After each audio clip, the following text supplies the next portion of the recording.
पंछियाँ समझती हैं चमन बदला, सितारे समझ रहे हैं गगन बदला है, और स्मशान की खामोशी बता कि लाश वही पुरानी सिर्फ कफन बदला है।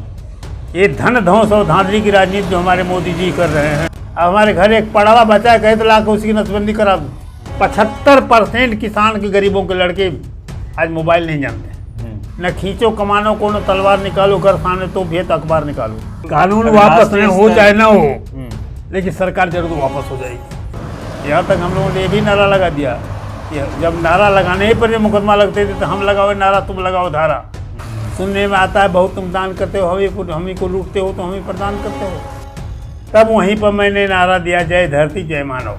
तो वह क्षत्रिय ब्राह्मण भूमियार लाला इस्तेमाल भी नहीं कोई भर, हिंदू मुसलमान कोई नहीं चाहते। यही कहते हैं कि बच्चा पैदा हुआ या लाश जाती है।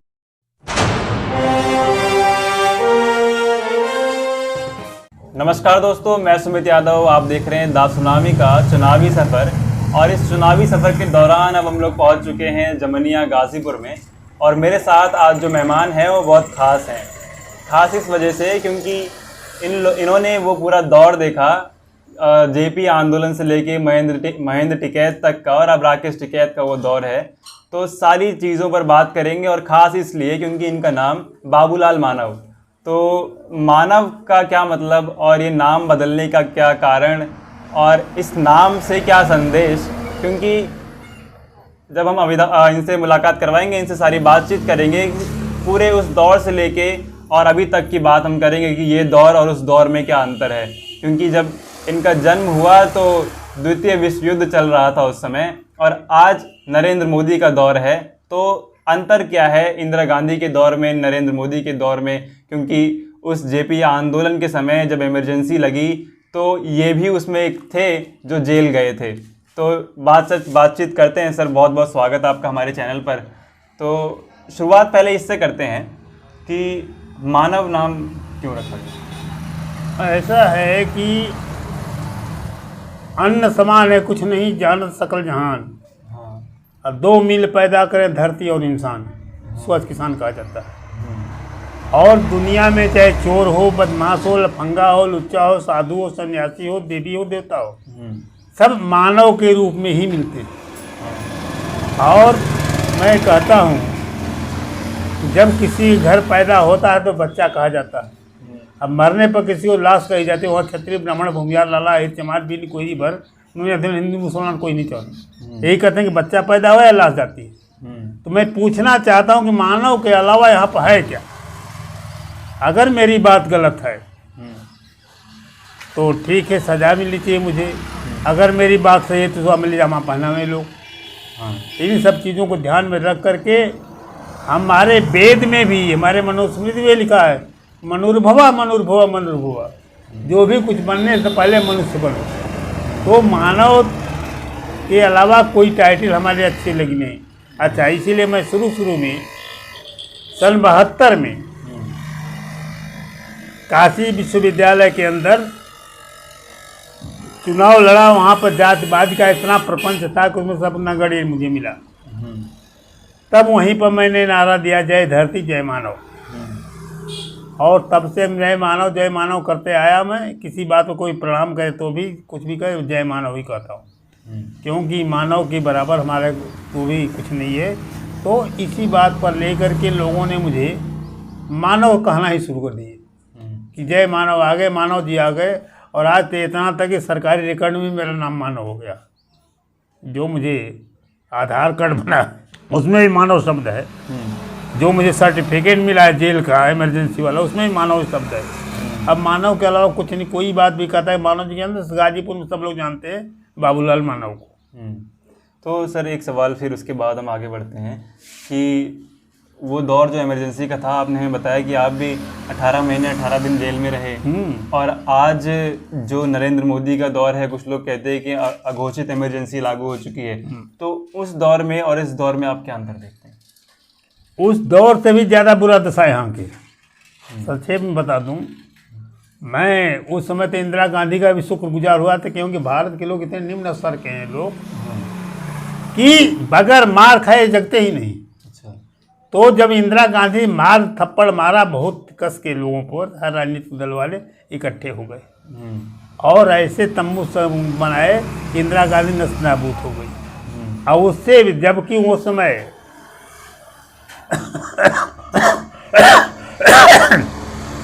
बोलना मुश्किल था, साधुओं को नसबंदी करा दी गई। यहाँ तक जेल में बिना टिकट लोग पड़े, उनकी भी नसबंदी हो जाती थी। कोई किसी के खिलाफ बोल नहीं सकता था।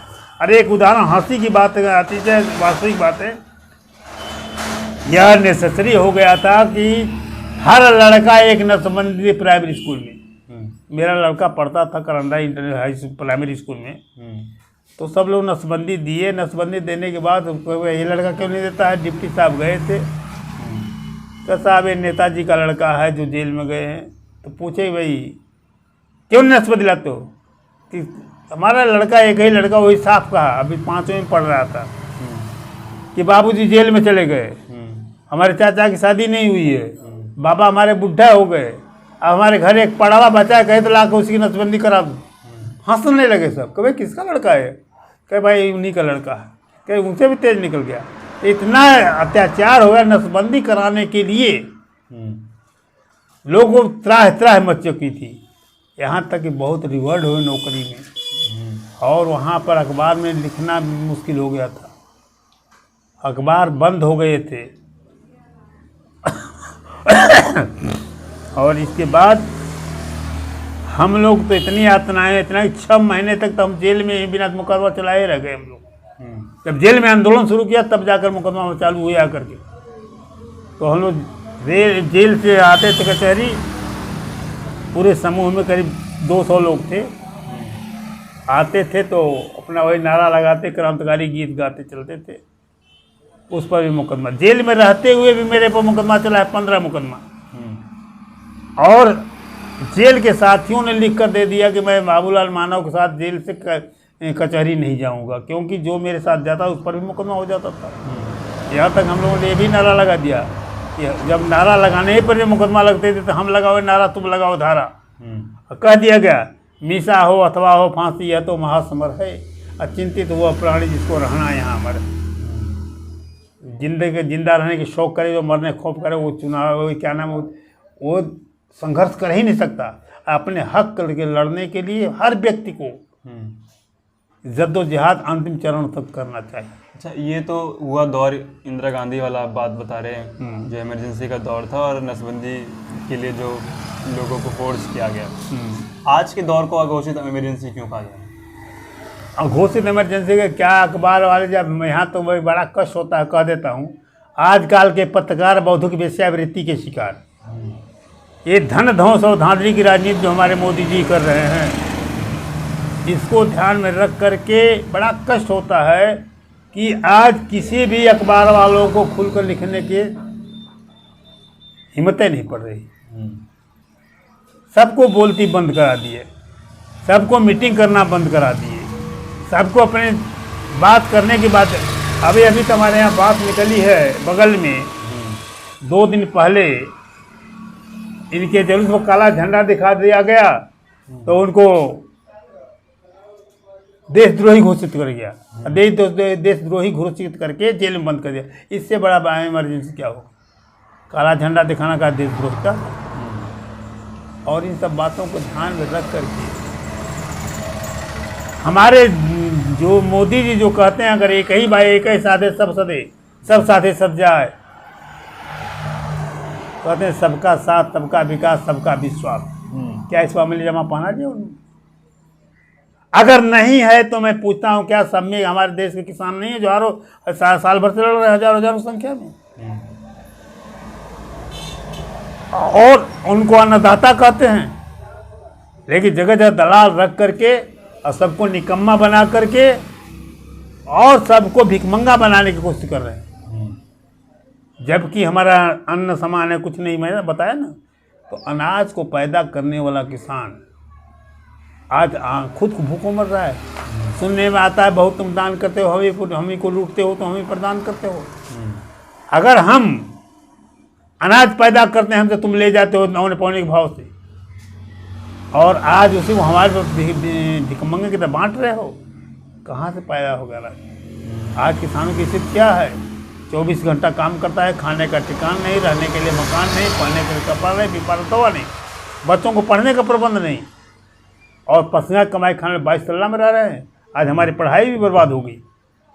ये जो ऑनलाइन पढ़ाई कर रहे हैं, मैं पूछना चाहता हूँ सारे दुनिया वालों से, 75% किसान के गरीबों के लड़के आज मोबाइल नहीं जानते हैं।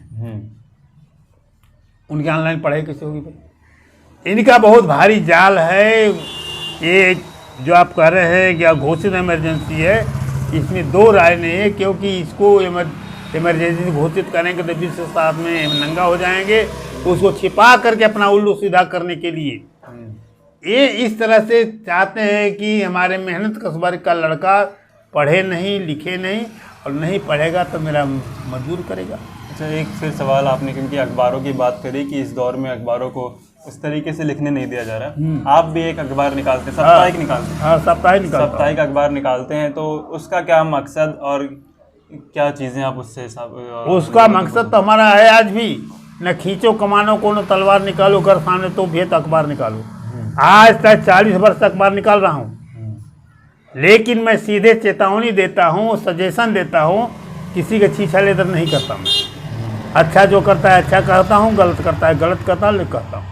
और गलत करता है उसको सुझाव अपने अखबार के माध्यम से उसको मैं सजेशन देता हूँ, सुधर जाए, बदल जाए। लेकिन दुख इस बात का है कि अब डिजिटल हो गए ना, फिजिकल तो कोई है नहीं, इसलिए पढ़ाई लिखाई से मतलब नहीं है, और न पढ़ेंगे नहीं तो कुछ हो नहीं सकता। अच्छा, फिर सर हम क्योंकि पिछले लगभग 1-1.5 महीने से उत्तर प्रदेश में घूम रहे हैं, काफ़ी तरीके के लोग हमें मिले, तो एक सवाल फिर मेरा आता है जातिगत जनगणना पे, आपसे भी उस पर राय में जानना चाहता हूँ।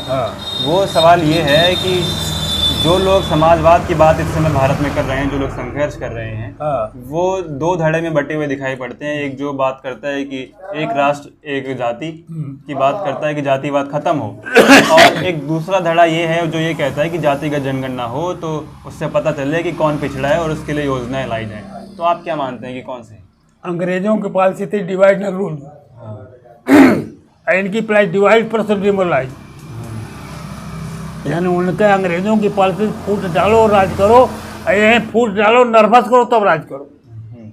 इस तरह से आप जो प्रश्न करते हैं जातिगत गणना के, किसी भी देश में जातिगत, फ्रांस का फ्रांसीसी कहा जाए, ब्रिटेन का अंग्रेज कहा जाए ब्रिटेन, अमेरिका का अमेरिकन का, रूस का रूसी कहा जाए, चीन का चीनी कहा जाता है, लेकिन भारत में क्षत्रिय ब्राह्मण भूमि तो क्या है? इसलिए कि यहाँ के लोग बंटेंगे नहीं तो मैं इन पर काबू नहीं कर पाऊँगा।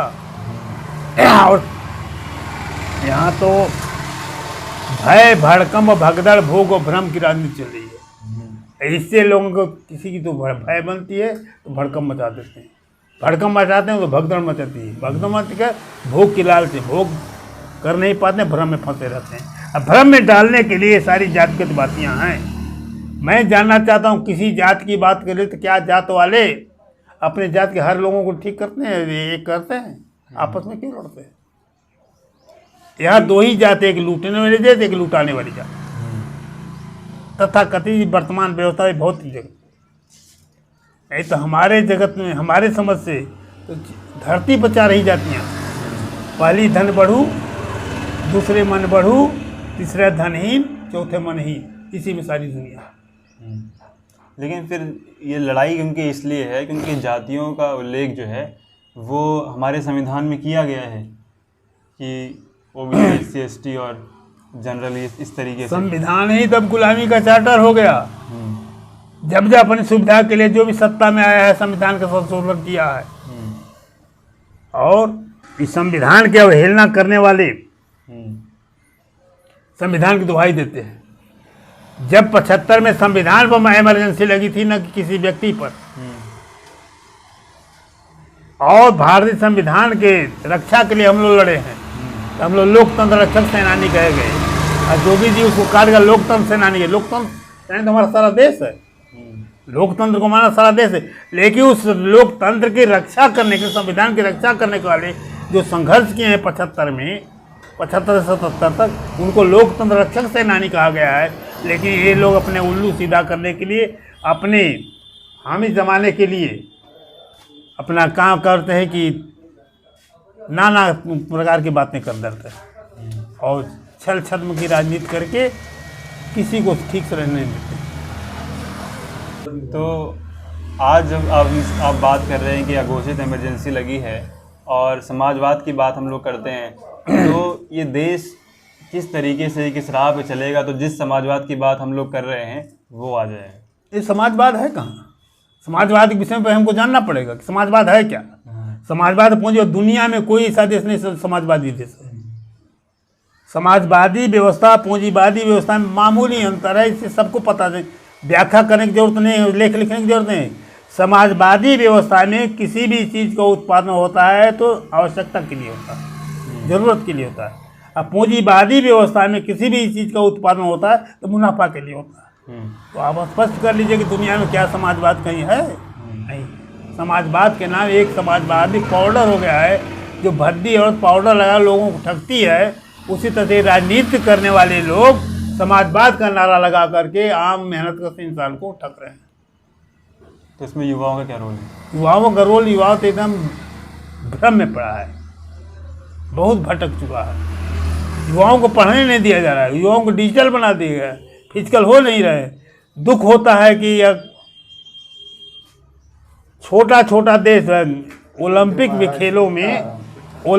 खेलों में जा करके 20, 25, 75 मेडल लाते हैं। एक दो मेडल लाने में तारीफ करते हैं, जबकि वास्तविकता है कि यहाँ पर हमारे युवाओं को वो ट्रेनिंग दिए जाए, प्रशिक्षण दिया जाए गांव स्तर पर, देहात में, तो आधा मेडल ओलंपिक में ला सकते हैं हमारे देश के लोग। लेकिन यहाँ तो भाई भतीजाबाद में इक्के दुक्के निकल जाते हैं जो बहुत ज़बरदस्त होते हैं। हम भी स्पोर्ट्स में रहे, लेकिन जब तक मैंने अनुभव किया, जब मैंने पावर थोड़ा अंतर रहेगा तो बेईमानी करके वो पीछे कर देंगे। लेकिन हमारे जो किसान के बेटे, मजदूर के बेटे गए हैं, वो अपने पावर पर गए, किसी की मर्जी पर नहीं गए। उसी तरह युवा हमारा आज।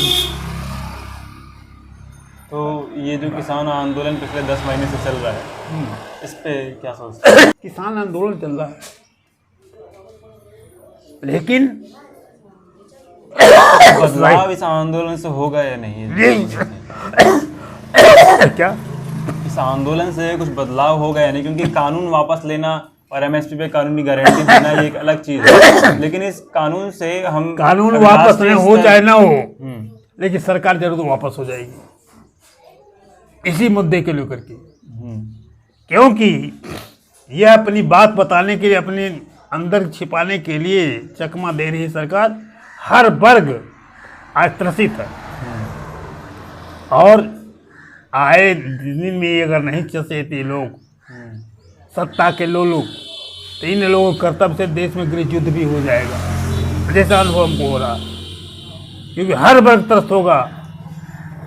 और आज हमारे बात 75 घराने में, 20 घराने में देश के 75% पूंजी तो चल रही है। सत्ता परिवर्तन, व्यवस्था परिवर्तन का रास्ता है क्या? सत्ता परिवर्तन से कुछ नहीं। सत्ता परिवर्तन तो रहता है, पंछियाँ समझती हैं चमन बदला, सितारे समझ रहे हैं गगन बदला है, और स्मशान की खामोशी बता के लाश वही पुरानी, सिर्फ कफन बदला है। ये सब सौते बहुत सारे भाई राजनीति करने वाले। व्यवस्था परिवर्तन के लिए नौजवानों को बढ़ना पड़ेगा। कहा गया था आंदोलन में कि तलवारों के धारों पर यह बर्बर सत्ता पलती है। उस ओर जमाना चलता है जिस ओर जमाने चलती है। जवान जब हुंकार भरेगा तो जवान सुन कहेगा, जमाना हमें क्या मिटाए, जमाने में दम नहीं, हमसे जमाना है, जमाने से हम नहीं। तो जिस दिन नौजवान उभरेगा तो उस दिन ये व्यवस्था एकदम बदल जाएगी। बशर्ते कि उन नौजवानों को दिमागी तौर पर पहले उनको प्रशिक्षित करना पड़ेगा। इसके लिए बहुत भारी मुहिम चलानी पड़ेगी। किसान आंदोलनकारियों से भी कहूँगा कि जगह जगह तुम प्रशिक्षण करो, हर गांव में इसके आवाज़ फैला दो कि किसान आंदोलन है क्या, किसान कहते किसे हैं। इन राजनीतिक पार्टियों ने किसानों को 6 भाग में बांटा है। प्रकृति ने हमारे हाथ को 5 भाग में बांटा, लेकिन इन सबों ने 6 भाग में बांटा। बड़ा किसान, मझोला किसान, छोटा किसान, मजदूर किसान, खेतिहर मजदूर, जबकि किसान किसान होता है। और आज किसान की परिभाषा सुन लीजिए, जमीन वाला व्यक्ति जमींदार हो सकता है, किसान नहीं हो सकता। उसमें खेत में काम करने वाला व्यक्ति मजदूर हो सकता है, किसान नहीं हो सकता। यह दावा है कि ये मजदूर और जमींदार मिलकर किसानी नहीं कर सकते जब तक उसमें तीसरा वर्ग न मिले। तीसरा वर्ग है कारीगर। इन तीनों का हिंदी में सब कहते हैं। जमींदार को हम भूमिधर कहें, मजदूर को श्रमधर कहें और कारीगर को कलाधर कहें। भूमिधर, श्रमधर, कलाधर, तीनों में धर कॉमन शब्द है। धर का दो शब्द होता है, दो अर्थ होता है। साहित्य में धर में धारण करना है और एकदम साधारण भाषा में गंवई भाषा धर माने पकड़। जब तक तीनों को पकड़ कर एक नहीं कर तब तक किसान की परिभाषा सिद्ध नहीं होगी। आज ये फैला रहा है झगड़ा सत्ता वाले कि बड़ों किसानों का आंदोलन है। अरे किसान किसान होता है। जब हम ये पहला करेंगे कि जमीन वाला व्यक्ति जमींदार होता था, किसान नहीं। भूमि वाला व्यक्ति काम करने वाला मजदूर होता है। और तीसरा कारीगर, यानी भूमिधर, श्रमधर, कलाधर। तो भूमिधर में तो जमींदार हो गया, श्रमधर में मजदूर हो गया और कलाधर में नाऊ, धोबी, दर्जी, गुण, कुम्हार, लोहार, तेली, तमोली, पलेरी, गांव का छोटा बनिया, जुलाहा, जितने छोटे चार कारीगर हैं सब मिल करके आएंगे तो कारीगर में तो वो किसान की परिभाषा होती है। और जब तक इनकी हम चेतना नहीं देंगे तब तक किसान आंदोलन संघर्ष करता रहेगा। सफलीभूत होने के लिए समय लगेगा। अच्छा, क्योंकि किसानों की बात हुई तो क्योंकि आप महेंद्र सिंह टिकैत के साथ भी रहे और राकेश टिकैत का दौर, राकेश टिकैत आंदोलन में पिछले 10 महीने से बैठे तमाम संगठनों के साथ। तो महेंद्र टिकैत में और राकेश टिकैत में क्या अंतर? महेंद्र टिकैत राकेश टिकैत बहुत जमीन आसमान का अंतर है। वो मैं देखा हूँ। महेंद्र सिंह टिकैत हमारे दरवाजे आए भी हैं 2-2 मरतबे, यहीं पर बैठे थे। तो वो हमसे कहा करते थे कि मानव जी 3 काम छोड़ दीजिए, 3 काम बात कर लीजिए। आप कड़ी बोलनी छोड़ दीजिए और कहते माफ़ी मांगता हूँ, माफ़ करूँगा, ये सब छोड़ दीजिए और सबसे कहे कि गलती को माफ़ी मांगो। मैंने कहा कि चौधरी साहब आपकी बात सर माते हैं, गले से नीचे नहीं उतरता, मैं क्या करूँ? तो उन्होंने कहा कि भाई देखो मानव जी प्राकृतिक हैं, इनमें बनावटी चीज़ नहीं है, इनको समझना बड़ा कठिन काम है। लेकिन महेंद्र सिंह टिकैत जिस बुनियाद को रखा है उस बुनियाद पर चलने के लिए राकेश टिकैत की मैं तारीफ करूँगा। ये नौजवान लड़का आया और सूरे हिंदू दुनिया को दिखा दिया कि बाप का सही वारिस हूँ मैं। लड़ाई के पैतरे में अंतर हो सकता है, लेकिन इन्होंने आंदोलन को अंतर्राष्ट्रीय पैमाने पर उजागर कर दिया। जबकि 2004 में विश्व सम्मेलन हुआ था अमेरिका में, तो वर्ल्ड ऑफ द मैन चुने गए थे चौधरी महेंद्र सिंह टिकैत। अब उससे बड़ी पदवी किसी को नहीं मिलेगी। और जब भारत का इतिहास लिखा जाएगा तो हमारा राकेश टिकैत भी एक ऐतिहासिक पुरुष हो गया। चलिए ठीक, बहुत बहुत शुक्रिया। तो फिलहाल मैं ये तस्वीर और ये वीडियो ख़त्म कर रहा हूँ और आप लोग जितने लोग भी ये वीडियो देख रहे हैं, सुन रहे हैं, शेयर करेंगे तो बात लोगों तक पहुँचेगी, जितना ज़्यादा लोगों तक पहुँचनी चाहिए। तो शेयर करेंगे इस वीडियो को, चैनल को लाइक करेंगे, सब्सक्राइब करेंगे और कमेंट करेंगे कि आपको ये वीडियो और मानव जी की बात आपको कैसी लगी। तो वो कमेंट करके हमको बताएंगे तो हमें समझ में आएगी बात। तो मुलाकात होगी किसी और वीडियो में, तब तक के नमस्कार, खुश रहें, स्वस्थ रहें।